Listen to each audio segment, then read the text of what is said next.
Hi, Janet. How are you today? I'm great, Erin. How are you doing? Good. Thank you for joining us today for our Career Speaker Series for Junior Achievement. Thank you for being here, and I'd like you to introduce yourself to our students. Sure. Well, first off, Erin, thank you for having me. I am Janet Raymond. I'm Senior Vice President of Economic Development and Operations with the Greater Providence Chamber of Commerce. And what is it that you do in your role? Well, that's a really interesting question, Erin, because my day is not a typical day where I do the same thing every day. And that's probably why I enjoy the position that I have. I've been in my role for 28 years at the chamber, and I do something different every day. And it's really challenging for me to describe a typical day. But as an example, this morning I had 2 meetings that I'm coming off of. I staff a number of different committees at the chamber. I have a Federal Affairs Committee, a Transportation Committee, an Innovation Economy Committee.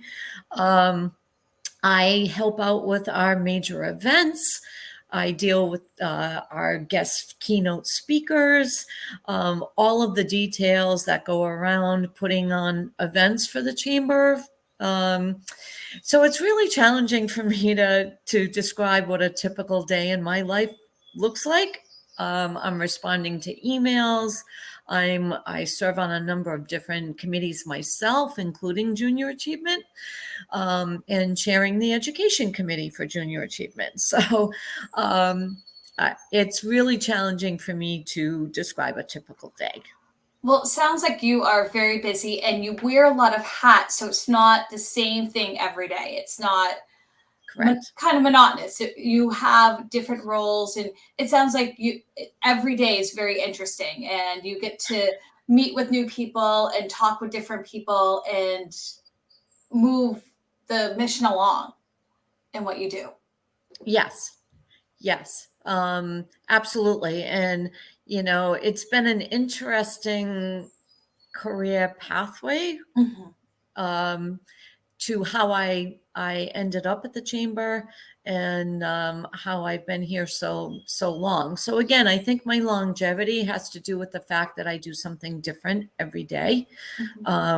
Maybe responding to issues that arise, whether it be those that happen at the federal level, the state government level, et cetera. So now, how did you end up working for the Chamber of Commerce? How did you choose that position in that role? Well, maybe it's helpful to start at the beginning, just to show my different career path, because it's not one that's been a straight sort of line.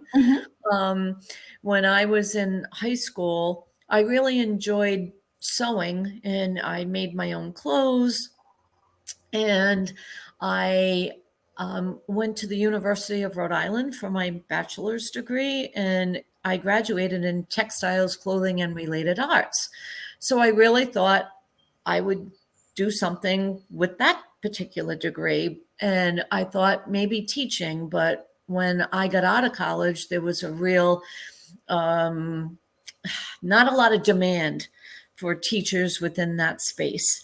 So I had to pivot, and I ended up wanting to be a buyer of clothes for a major retailer, as an example. So I interviewed in New York City and came to realize since I grew up in Rhode Island, I was born in Rhode Island, went to college in Rhode Island, that I really wanted to, stick around. So I ended up with a job offer at the Outlet Department Store, which was a major retailer in Rhode Island.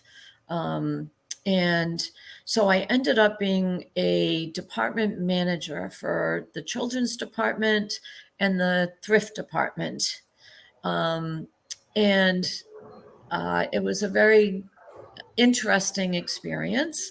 There were definitely long hours during Christmas and the holiday seasons. Um, and I realized at that point that this really wasn't for me. I wasn't enjoying it as much as I had hoped. Um, so then I pivoted to a research position within the city of Warwick. I mean, having grown up in the city, I knew a lot of people. And I pivoted to a research position in economic development. And I really enjoyed it. I enjoyed researching business issues, helping the mayor at the time, working with him and his staff as to how we could help the business community in the city of Warwick. And from there, I got promoted to the director of the Department of Economic Development for the city of Warwick. And that position I was in for about 8 years, something like that. But when you're an appointed position, that means when the mayor transitions, you also transition. You have to at least think that you'll transition with a new administration coming in. So that in fact did happen. And then I was fortunate enough to get a position with the state of Rhode Island with the newly elected governor. And I was in his policy office doing transportation and environment. So as you can see, it's been not necessarily a straight line. And from there, I went to work for a public relations firm. And one of their clients was the State Economic Development Department. And so I worked with them, and they had hired a consultant to go around and meet with different groups and hear from the business community what was important to them. And so they met with the president of the Chamber of Commerce, and I happened to be in that meeting.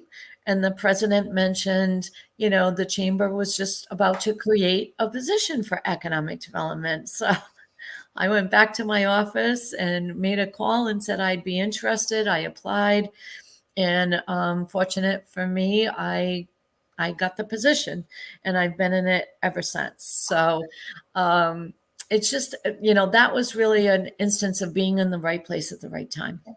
It is so interesting to hear so many people's stories of their career journey and education pathways. You think when you're younger, you're starting out in one place where your interests are, and you think that that's where your career is going to transition into. You're going to be at a certain point, and reach those milestones where, one place, being at the right place at the right time, or one event in your life can all of a sudden create a fork in the road, and you can choose a different path and end up being somewhere completely different than where you thought you were going to be when you were in high school or middle school. Correct. And I think the other important decision I made in my career was furthering my education beyond a bachelor's of science degree. I ended up attending Bryant College, their master's in business administration program. It took me 6 years because a lot of my courses from my previous college, University of Rhode Island, did not transfer over. But I did it part-time while I was working full-time. So that was an important decision that I made. And that's why I also think, although I transitioned maybe in industries, that business theme has carried through all of my positions.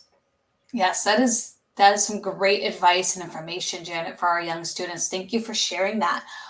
When you were younger and you said you were really interested in sewing, did you ever have any other career interests along the lines of textiles and fashion design besides wanting to teach? Yes, as I mentioned, to be a buyer of, so that what you see in a retail store when you walk in, somebody actually buys those clothes to put on the stands for people to choose from. So I had an interest in doing that as well. The other thing, maybe going back to even what my first job was, my first job was working in the local ice rink, and I worked in the concession stand. And, that was great experience for me. I was handling cash, handling money, had to be responsible, had to show up on time.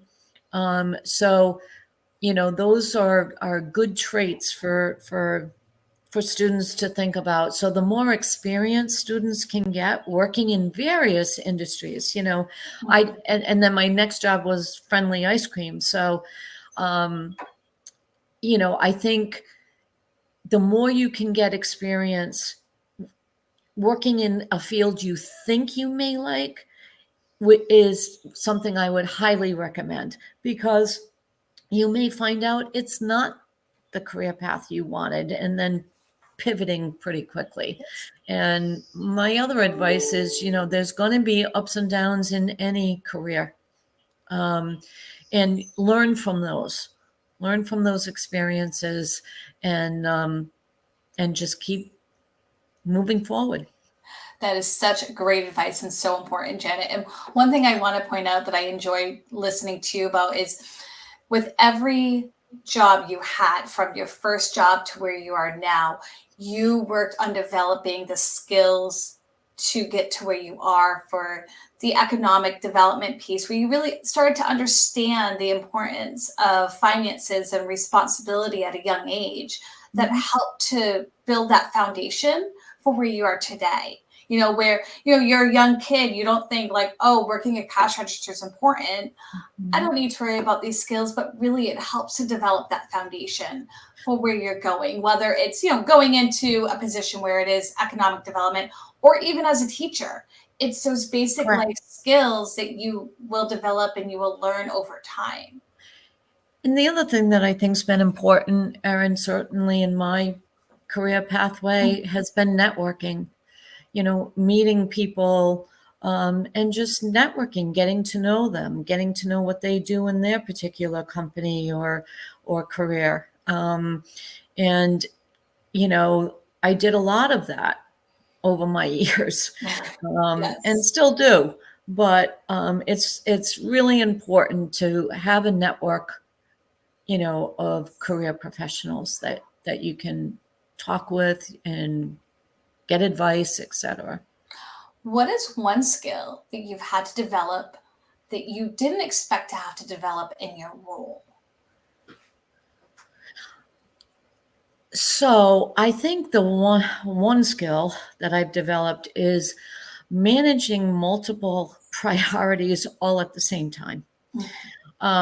Like I mentioned, in my position, there's not a typical day. So I have a lot of issues I'm managing all at the same time. A lot of people I'm managing with all my committees, etc. So it's really learning to manage multiple priorities all at the same time, because they're all important. They all have deadlines. So I think that's a skill I think I've developed. I might not have had it early on in my career, but I've learned to be flexible also. Because again, I may get asked to do one thing one day, something else the next day. And so it's learning how to manage those multiple priorities. That And is very important. Yes. And in closing, Janet, what is one piece of advice that you would leave with students? be flexible. This may be more than one piece of advice, but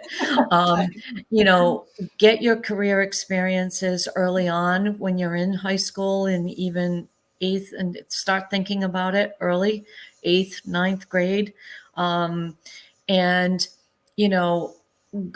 learn from your experiences. And I think the more opportunities you have, the more likely you'll pick a career path that you'll enjoy. And like I said, I've been here at the Chamber 28 years, so obviously I enjoy what I do. But just be flexible. You know, there's going to be ups and downs in any career pathway. So learn from those experiences, and you'll be successful. Well, thank you so much for your time, Janet. I greatly appreciate it, and I'm sure the students will as well. Thank you, Erin. Appreciate Thank the you. opportunity. Yes.